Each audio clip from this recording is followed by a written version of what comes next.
चालबाज चीन की इस चालाकी से बलूचिस्तान खड़ी कर सकता है भारत के लिए नई मुश्किलें। क्या है पूरा मामला, जानेंगे विस्तार से। नमस्कार, आप देख रहे हैं न्यूज वॉच इंडिया और मैं हूं आपके साथ हिमांशु द्विवेदी। बलूचिस्तान में पहली बार कुछ ऐसा हुआ है जो भारत के लिए नई मुश्किलें खड़ी कर सकता है।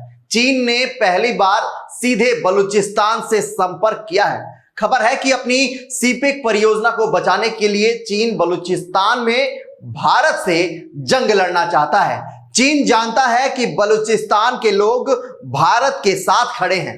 ये लोग खुलकर पाकिस्तान से आजादी और भारत से समर्थन मांग रहे हैं। ऐसे में चीन बलूचिस्तान को लालच देकर फंसाने के चक्कर में लग गया है। चीन जानता है कि बलूच विद्रोही उसकी सीपेक परियोजना को किसी भी कीमत पर पूरा नहीं होने देंगे।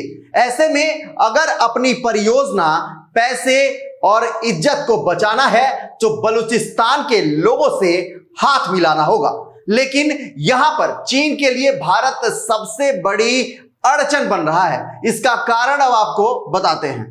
दरअसल बलूचिस्तान के लोग और कई एक्टिविस्ट का कहना है कि अगर भारत ऑपरेशन सिंदूर को 7 दिन और चला लेता तो हम बलूचिस्तान को पाकिस्तान से तोड़कर अलग कर लेते। कागजी तौर पर तो बलूचों ने खुद को आजाद घोषित कर दिया है, मगर असली आजादी के लिए बलूचिस्तान को भारत के समर्थन की जरूरत है। ऐसे में चीन पागल हो गया है, चीन बौखला गया है और बलूचिस्तान के नेताओं से लगातार मुलाकातें करता देखा जा रहा है। हालांकि चीन अभी तक बलूचिस्तान के गवर्नर से ही मिल पाया है, जिसे पाकिस्तान ने अपॉइंट किया है। यह भारत के लिए थोड़ी सी राहत की बात है कि बलूचिस्तान की जनता, एक्टिविस्ट और बलूच लिबरेशन आर्मी अपने ही गवर्नर को कुछ नहीं समझती, क्योंकि वो पाकिस्तान का प्यादा है। लेकिन चीन अब चाहता है कि वो सीधे बलूच लड़ाकों से संपर्क करे जो सीपेक परियोजनाओं पर हमला करते हैं। अगर चीन बलूचिस्तान के लड़ाकों और बलूचिस्तान के जनता के पास तक पहुंच गया तो ये चिंता का विषय हो सकता है।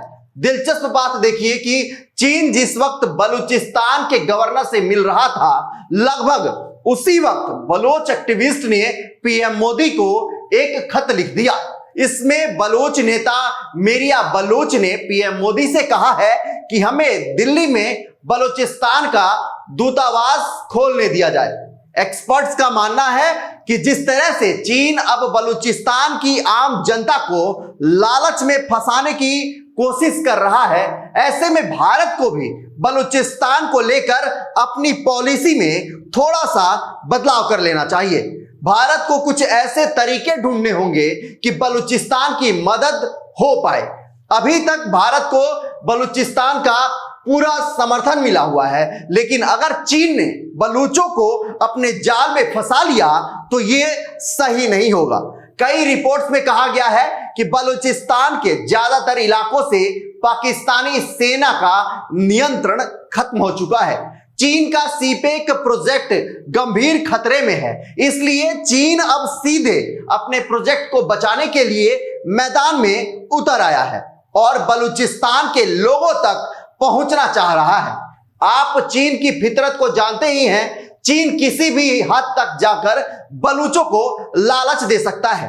हो सकता है कि चीन बलूचिस्तान के लोगों को यह झांसा दे दे कि वो पाकिस्तान से उनको आजादी दिलवा देगा, सीपेक परियोजना से होने वाली कमाई का हिस्सा भी दे देगा।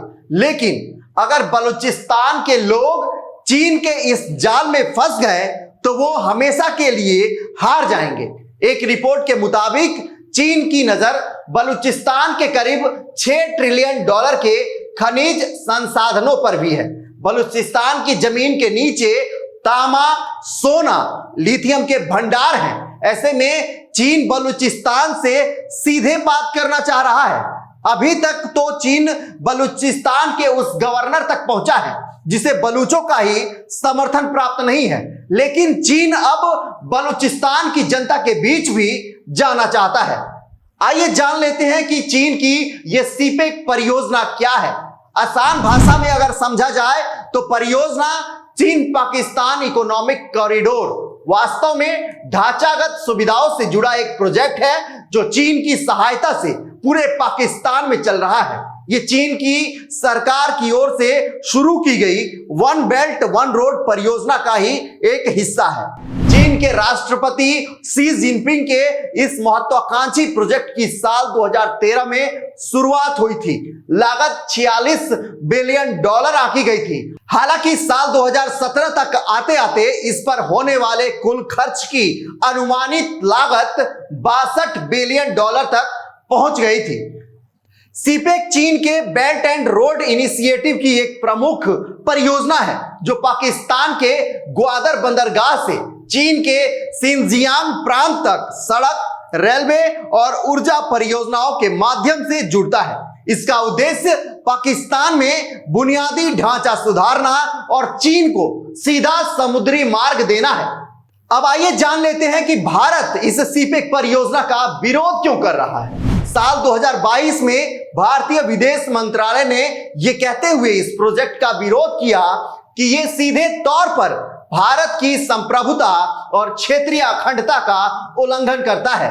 भारत सीपेक में उन परियोजनाओं का विरोध करता रहा है जो POJK के भारतीय क्षेत्र में है। सीपेक परियोजना से भारत की 3 बड़ी चिंताएं कौन सी है वो भी जान लेते हैं। पहला, संप्रभुता का उल्लंघन। इससे भारत की क्षेत्रीय अखंडता को खतरा बढ़ेगा। दूसरा, रणनीतिक घेराबंदी। चीन, पाकिस्तान और अब तालिबान नियंत्रित अफगानिस्तान के एकजुट मोर्चे से भारत की क्षेत्रीय स्थिति कमजोर हो सकती है। तीसरा, मध्य एशिया में भारत की पकड़ पर असर। सीपेक विस्तार से चीन मध्य एशिया तक पहले पहुंच सकता है जिससे भारत की कनेक्टिविटी परियोजनाओं को झटका लग सकता है। भारत ने चाबहार बंदरगाह जो कि ईरान में स्थित है और अंतरराष्ट्रीय उत्तर दक्षिण परिवहन गलियारे के माध्यम से अफगानिस्तान और मध्य एशिया से संपर्क बनाने की योजना बनाई थी। मगर अब सीपेक की अफगानिस्तान तक विस्तार से भारत को कई चुनौतियों का सामना करना पड़ सकता है। बहरहाल चीन की इस रणनीति और सीपेक परियोजनाओं के बारे में आप क्या सोचते हैं, हमें कमेंट कर जरूर बताएं।